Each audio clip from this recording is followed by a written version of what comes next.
श्रुतिछन्दोगच्छा वदति परमं ब्रह्मपूरकम् श्रुतिर्वैकुण्ठखं वदति किल यद्विष्णुसदनं श्रितद्दीपञ्जन्यविरलरसिकोऽयं व्रजवनं श्रीनवद्वीपं वन्दे परमसुखदं तं श्रीदुहितम् श्रीमायापुरं वन्दे परमसुखदं तं श्रीदुहितम् देवी सुरेश्वरी भगवती गंगे त्रिभुवनतारिणि तरलतरङ्गे शङ्करमौलिनिवासिनि विमले मम मतिरस्तं तव पदकमले भक्त्या विहीनयपराधलक्षै क्षिप्तस्य कामादितरङ्गमध्ये कृपामयी शरणं प्रपन्या वन्दे नमस्ते श्रीचरणारविन्दम् श्रीकृष्ण चैतन्य प्रभु नित्यानंद श्री अद्वैत गदाधर शिवासादि गौरभक्तवृंद हरे कृष्ण कृष्ण कृष्ण हरे हरे हरे राम राम राम हरि। श्री गुरुदेव जय प्रभुपाद जय राधा दामोदर जय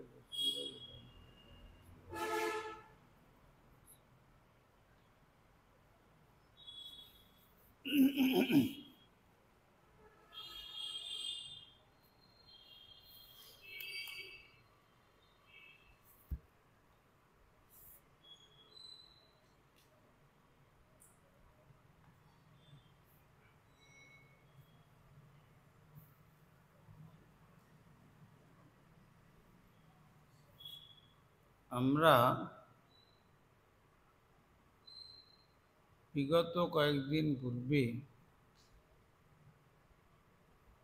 শ্রীমদ্ ভাগবতম দশম স্কন্ধের চতুর্বিংশ অধ্যায়ের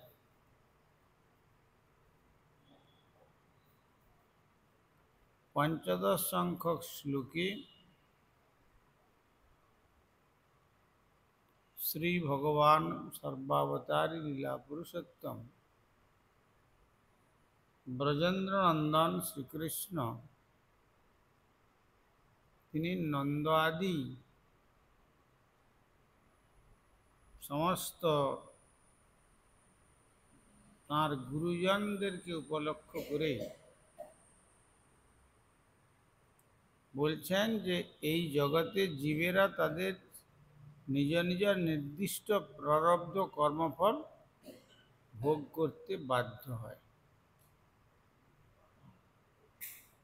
তাহলে নিজ নিজ কর্মের যে ফলটা,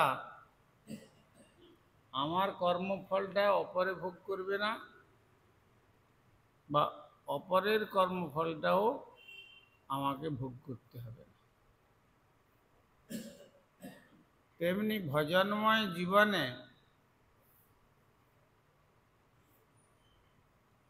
ব্যক্তিগত জীবনেতে ভজনের ফল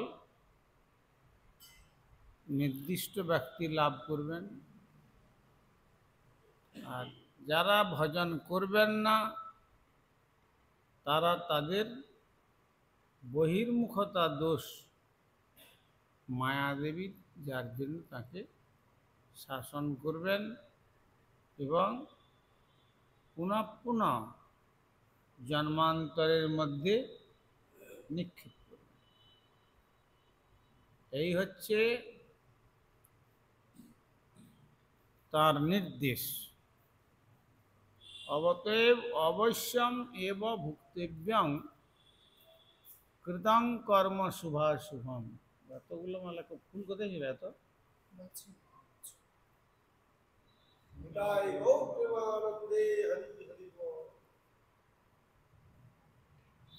অবশ্যম এব ভুক্তব্যং কৃতং কর্ম শুভাশুভম। আমাদের শুভ এবং অশুভ কর্মের ফল অবশ্যই প্রতিটি জীবকেই ভোগ করতে হয়।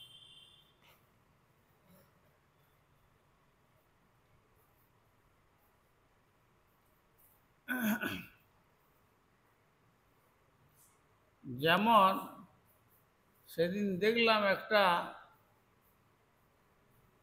পাখিদের মধ্যে বাজ পাখি, কত বড় শিকারী পাখি,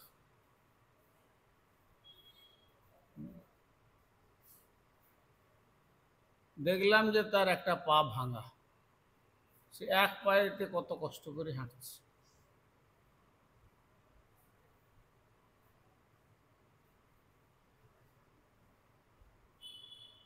কেন? সে তো এই জীবনে কোনো খারাপ কাজ করেনি, তার পূর্ব জীবনের কর্মের ফল।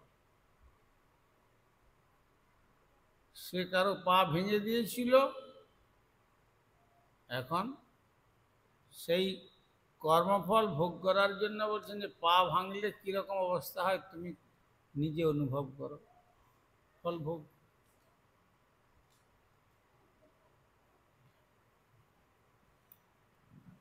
তেমনি আজ যাকে তুমি আনন্দেতে অস্ত্র ঘুরিয়ে ঘুরিয়ে কাটছো,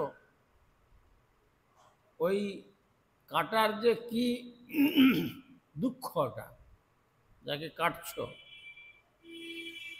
বলছে সেটি তোমাকেও ওই রকম যেদিন কাটবে তখন তুমি বুঝতে পারবে যে এই কাটার মধ্যে কি দুঃখ।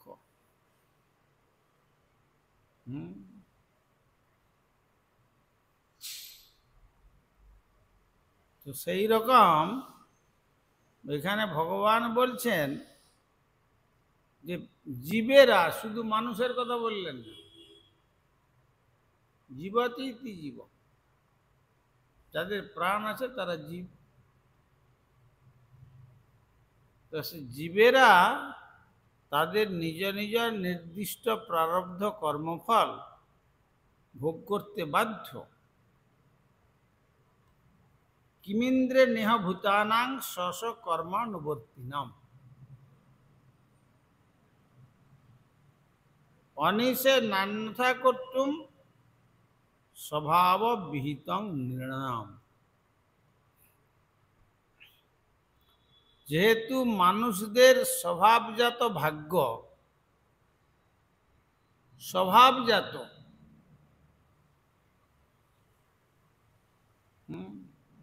ইন্দ্র কোনোভাবেই পরিবর্তন করতে পারেন না। তোমরা যে সমস্ত ব্রজবাসী মিলে ইন্দ্রের উদ্দেশ্যে এই যাগ কার্য করবার জন্য চেষ্টা নিয়ে চলেছ, একটা পুরনো প্রথাকে অবলম্বন করে, কিন্তু ইন্দ্রের কি কোনোদিন ভাগ্যের পরিবর্তন করতে পারবেন? সুতরাং সে ক্ষমতা যখন ইন্দ্রের, নিজেরই কর্মফল নিজেকে ভোগ করতে হয়, তাহলে মানুষ কেন তাকে পুজো করবে? তিনি কিসের পুজোর পাত্র? পুজো পাওয়ার পাত্র কিসের জন্য? ভগবান নন্দাদি সমস্ত গুরুজনদেরকে উপলক্ষ করে এইভাবে ইন্দ্রযাগের প্রতিকূল কথা বলে তিনি গিরিরাজ গোবর্ধনের পূজা প্রবর্তন করেন।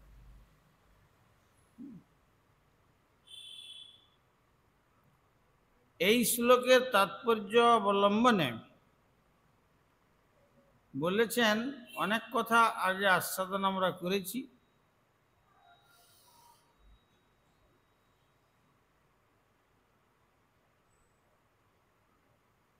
তার মধ্যে বলেছেন যে আমাদের এই জীবনের শুভ বা অশুভ ধরনের যে কর্ম নির্ণয় করার স্বাধীনতা বজায় রাখি,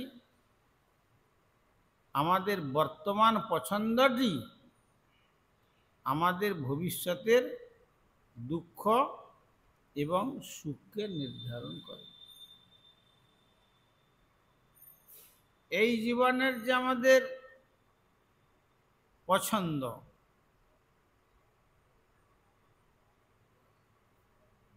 ভাবি জীবনের জন্য তার প্রস্তুতি।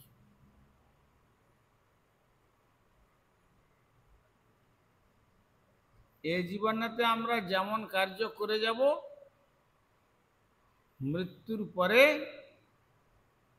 সেই রকম কার্য করতে হবে, কার্যের ফল ভোগ করতে হবে। মহারাজ ভরত রাজ্য শ্রী সব ত্যাগ করে বনে গেলেন হরিভজনের জন্য। সামান্য হরিণ বাচ্চার প্রতি এত প্রীতি হয়ে গেল, তাকে রক্ষা করতে গিয়ে মৃত্যুর শেষে সময় যখন আসলো, মনে করলেন যে হায় হায় আমি তো এবার মরে যাব, কিন্তু হরিণ বাচ্চাটাকে কে রক্ষা করবে? বাঘ বা সিংহ এসে খেয়ে ফেলবে। এই হরিণ চিন্তা করতে করতে মরার দরুন তারপরে তাকে হরিণীর গর্ভে হরিণ হয়ে জন্মগ্রহণ করতে হয়েছে। ভাগবত তার প্রকৃষ্ট প্রমাণ দিচ্ছেন।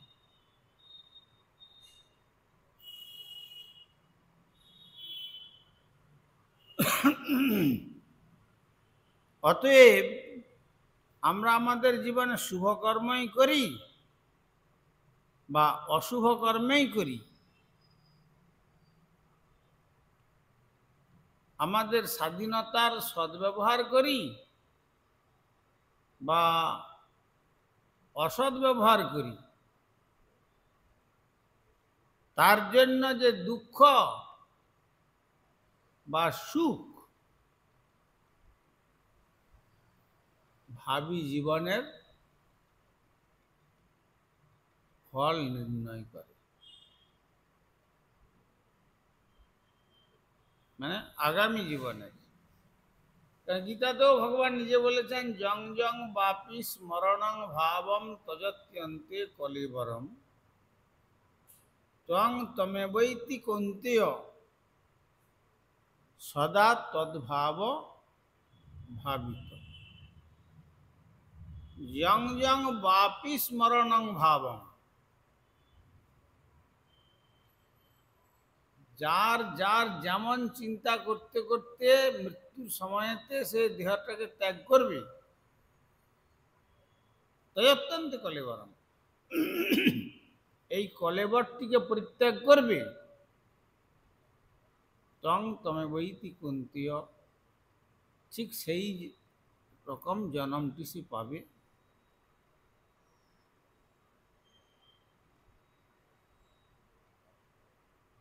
এর অন্যথা কেউ করতে পারবে। এই জন্য ভগবানের যেমন পূর্ণ স্বতন্ত্রতা, জীবের মধ্যে অনুস্বতন্ত্রতা। যেহেতু আমরা তার বিভিন্নাংশ, বা বলেছেন মমৈবাংশ জীবলোকে জীবভূত সনাতন, বললেও সেখানে অংশ হচ্ছেন যারা সব কলা, অংশের অংশকে বলা হয় কলা। অংশ পুরুষাবতার ত্রয়, তাদের থেকে গর্ভদক্ষায়ী বিষ্ণুর মধ্যে থেকে যারা এসছেন রাম নৃসিংহাদি, এরা হচ্ছেন কলা। আর তারপরে তৃতীয় পুরুষাবতার যে ক্ষীরোদকশায়ী মহাবিষ্ণু, তার থেকে আমাদের প্রকাশ বলে আমরা হলাম বিভিন্নাংশ, অংশ নয়। ওই জন্য কীর্তামৃত বলেছেন, বিভিন্নাংশ জীব তার শক্তিতে গণন, জীব শক্তি।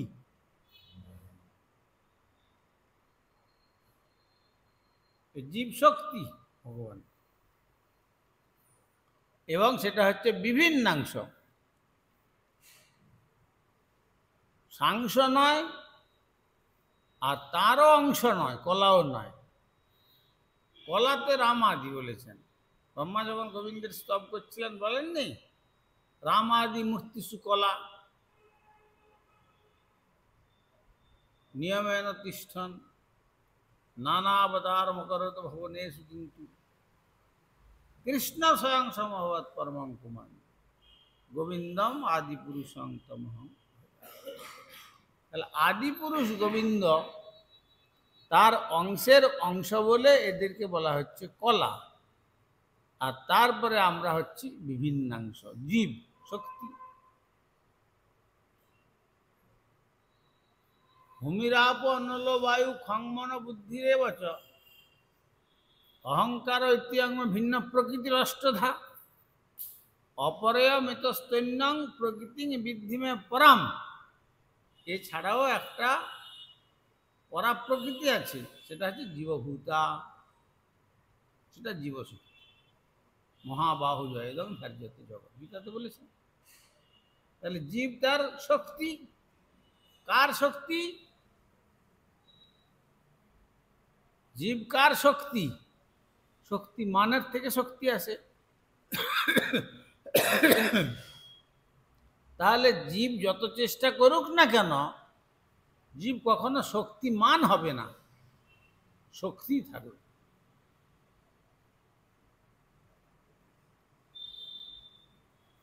যে যেমন কথাগুলো বলে যে শিব জ্ঞানে জীব সেবা করো,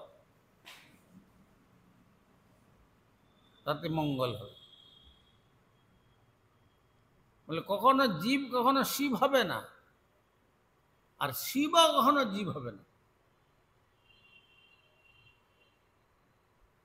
কিন্তু এইগুলি হচ্ছে অশাস্ত্রীয় কথা।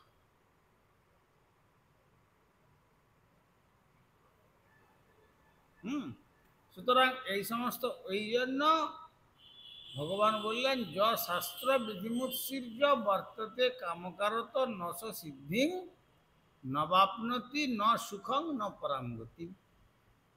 বলেছেন যে বিধিটা শুদ্ধ সাত্বিক ভাবকে উল্লঙ্ঘন করে বর্ততে প্রতিপালিত হচ্ছে কামকারত, তাদের নিজ নিজ বাসনা সুখ সম্পাদনের জন্য, নস সিদ্ধিং, তার দ্বারা কখনো সে সিদ্ধি লাভ করতে পারবে না। আর নবাপ্নতি, তারা আমাকেও লাভ করতে পারবে না, ভগবান বলছেন। আর ন সুখম, তারা সুখও লাভ করতে পারবে না। ন পরাম গতিম, শ্রেষ্ঠ গতিটাও বঞ্চিত হয়ে যাবে।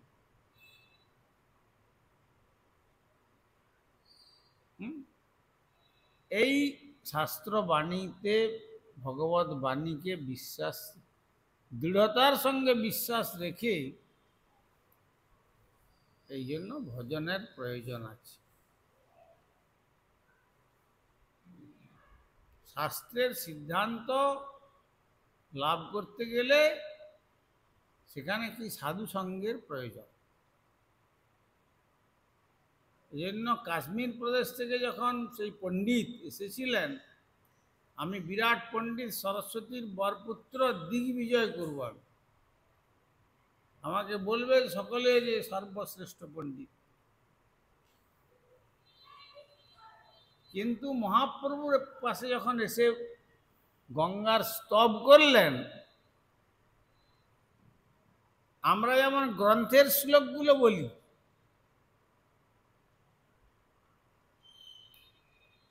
কিন্তু তার পাণ্ডিত্য দিয়ে তিনি সঙ্গে সঙ্গে শ্লোক রচনা করে দিতে পারতেন। এবং ঝড়ের মতো দ্রুত গতিতে।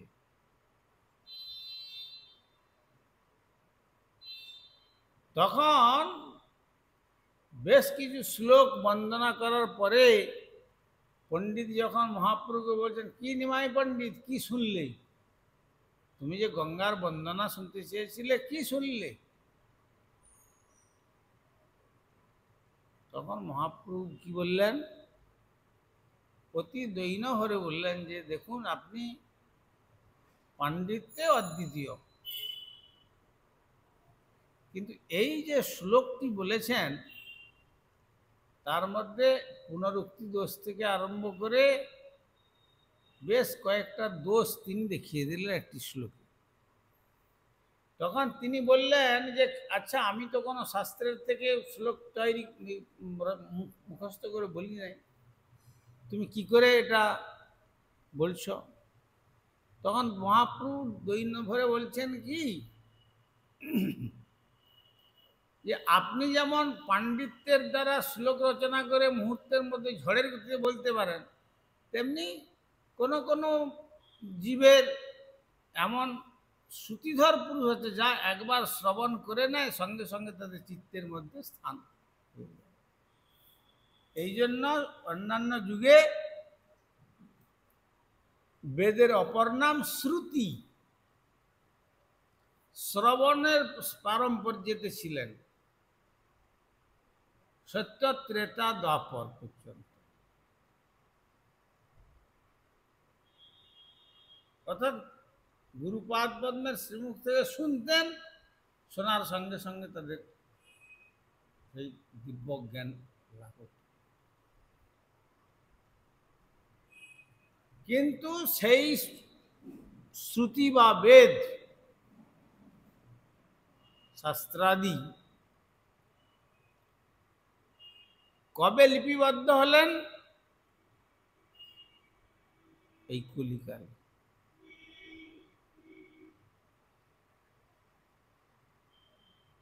কেন?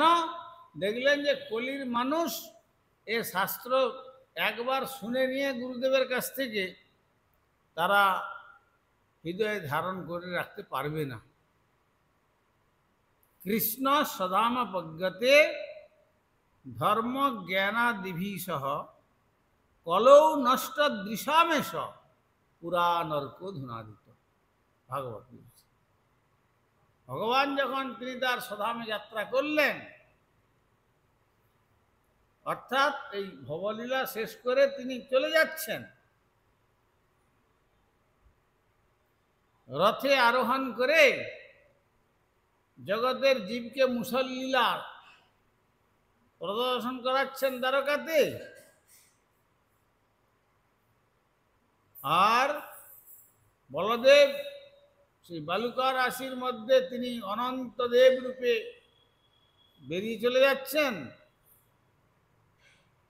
আর সমস্ত ভক্তগণকে নিয়ে, ব্রজবাসীদের নিয়ে বিরাট এক রথ গোলক থেকে নেমে এলো, তাতে আরোহণ করে যখন চলে যাচ্ছেন, পশ্চাতে ধর্ম জ্ঞান আদি সব লাইন দিয়েছিলেন।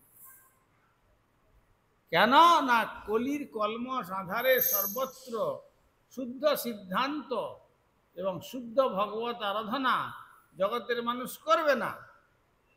ভগবত আরাধনার নামে ব্যভিচার সৃষ্টি হবে। আর কলির এতই প্রভাব যে ভগবান বলছেন যে আমি যদি সাক্ষাৎ হবে থেকেও বলি যে আমি ভগবান, আমার আরাধনা করো, আঁধারের মধ্যে ডুবে থাকা মানুষ কি আলোকের সন্ধান পায়? যেমন লাভ করতে পারবে না, তেমনি আমি স্বয়ং থাকলেও আমাকে বুঝতে পারবে। তাই ধর্মজ্ঞানাদি তোমরা আমার সঙ্গে যেতে হবে না, থাকো, আমি কলির জীবের জন্য পুরাণ অর্ক ধুনাদিত। পুরাণরূপী সূর্য, সূর্যের উদয়ে যেমন অন্ধকার চলে যায়, তেমনি পুরাণ সূর্যরূপী এই শ্রীমদ্ ভাগবত আদি শাস্ত্র, তার মধ্যে আমি অবস্থান করলাম বাংময় মূর্তি রূপে। শ্রী ভগবানের বাংময় মূর্তি হচ্ছেন এই শাস্ত্র বা শ্রীমদ্ ভাগবত। যারা এই শ্রীমদ্ ভাগবতকে দৃঢ় শ্রদ্ধার সহিত গুরু পারম্পর্যক্রমে শ্রবণ করে অধ্যয়ন করবেন, তারা আমাকে অনুভব করে লাভ করতে পারবে। তাহলে শ্রীমদ্ ভাগবত শাস্ত্র পুরাণ আদি সব লিপিবদ্ধ হয়েছেন কলিকালের জন্য।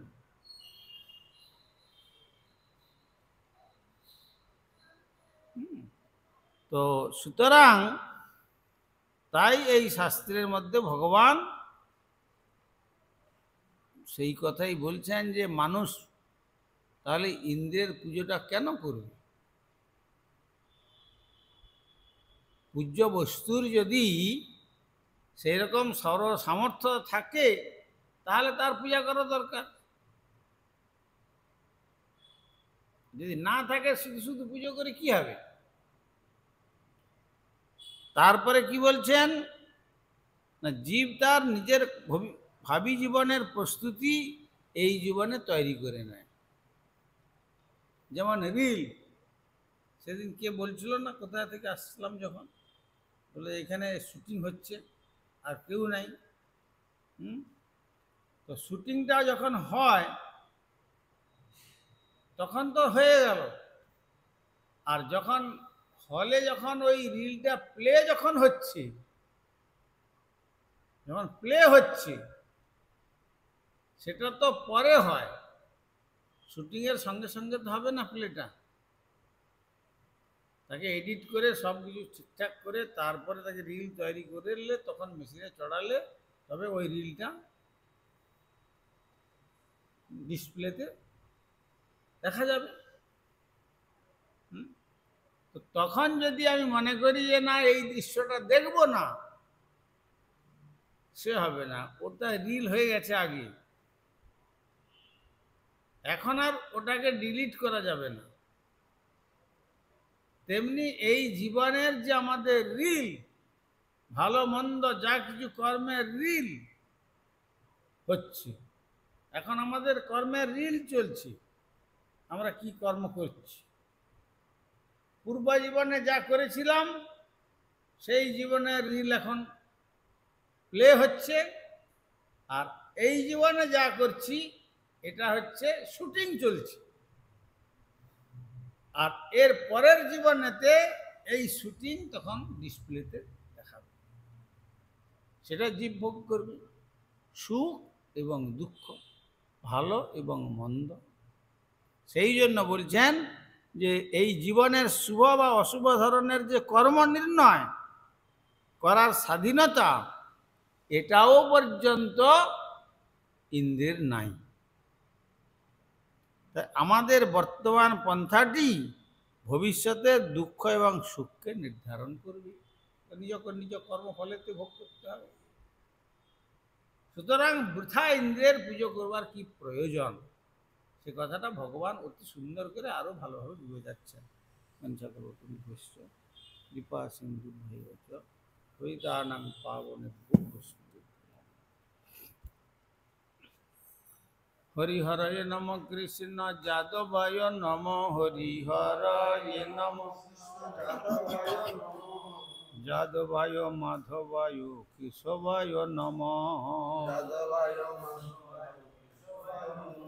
হরে গোপাল গোবিন্দ রাম শ্রী মধুসূদন, গোপাল গোবিন্দ রাম শ্রী মধুসূদন, হরে গিরিধারী গোপীনাথ মদন মোহন, শ্রী চৈতন্য নিত্যানন্দ শ্রী অদ্বৈত সীতা, হরি গুরু বৈষ্ণব ভগবত গীতা, রূপ সনাতন ভট্ট রঘুনাথ, শ্রীজীব গোপাল ভট্ট দাস রঘুনাথ,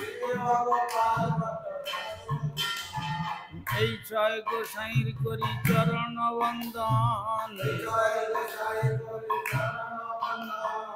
যাহা হইতে বিঘ্ন নাশ অভীষ্ট পূরণ, এই ছয় গোসাই যার মুই তার দাস, শাসবারে পদরেণু মোর পঞ্চগ্রাস তাদের চরণ সেবী ভক্ত সনেবাস আমার জন্মে জন্মে হয় এই অভিলাষ এই ছয় গোসাই যাবে ব্রজে কৈলাবাস রাধা কৃষ্ণ নিত্য লীলা করিলা প্রকাশ আনন্দে বল হরি ভজ বৃন্দাবন গুরু বৈষ্ণব পদে মজাইয়া মন আর শ্রী গুরু বৈষ্ণব পাদ পদ্ম করিয়া হরি নাম সংকীর্তন কহে নরোত্তম দাস হরে কৃষ্ণ কৃষ্ণ কৃষ্ণ হরে হরে হরে রাম রাম রাম হরে হরে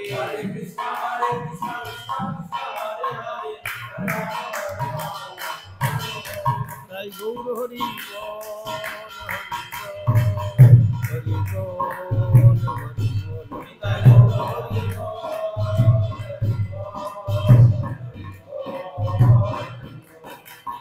হরি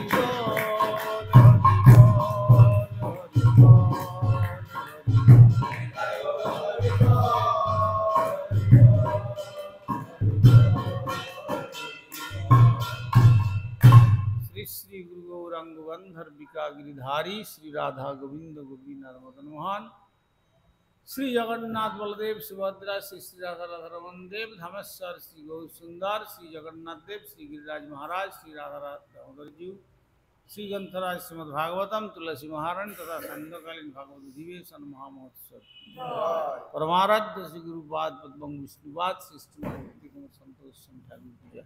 जगत गुरु श्रील प्रभुपाद भक्ति सिद्धांत सरस्वती गोस्वामी ठाकुर की सपार सचिनंदन श्री गौर सुंदर की जय। सपार श्रील प्रभुपाद गुरु वर्ग की जय। ग्रंथराज श्रीमद् भागवतम की जय। तुलसी महारानी की जय। संध्याकालीन भागवत अधिवेशन महामहोत्सव की जय। श्री श्री निताई गौर प्रेमानंदे।